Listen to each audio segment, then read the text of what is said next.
জীবন সম্পর্কে দারুণ কিছু শিক্ষা। বন্ধুরা, আজ আমি তোমাদের সাথে জীবন সম্পর্কে কিছু গভীর কথা শেয়ার করতে চাই। আমরা সবাই হয়তো কখনো না কখনো জীবনের মানে খুঁজেছি, তাই না? রুমের দরজা বন্ধ করে নিজেকে প্রশ্ন করলাম কিভাবে জীবন যাপন করতে হবে। তখন আমার মনে হলো যেন আমার চারপাশের সব কিছু উত্তর দিতে চাইছে। হ্যাঁ বন্ধুরা, আমার রুমের প্রতিটি জিনিস যেন কথা বলে উঠল। ছাদ বলল, ওহে বন্ধু, তোমার স্বপ্নগুলো আকাশের মতো বিশাল হতে পারে, তাই সবসময় লক্ষ্যটা উঁচু রাখো। এসি বলল, জীবনটা অনেক কঠিন হতে পারে, তাই মাথাটা সবসময় ঠান্ডা রাখো। শান্ত থাকলেই তুমি সঠিক সিদ্ধান্ত নিতে পারবে। পাখা বলল, জীবন থেমে থাকার নয় বন্ধু, কাজের জন্য সবসময় এগিয়ে যাও, যেমন আমি ঘুরে চলি। ঘড়ি বলল, সময় বড়ই মূল্যবান, প্রতিটা মুহূর্তকে কাজে লাগাও, কারণ সময় একবার চলে গেলে আর ফিরে আসে না।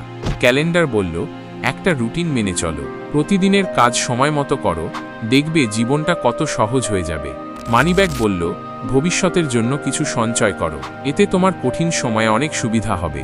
আয়না বলল, অন্যের দিকে তাকিয়ে নিজেকে ছোট মনে করো না, নিজের প্রতি যত্নবান হও, তুমি যেমন আছো তেমনই সুন্দর।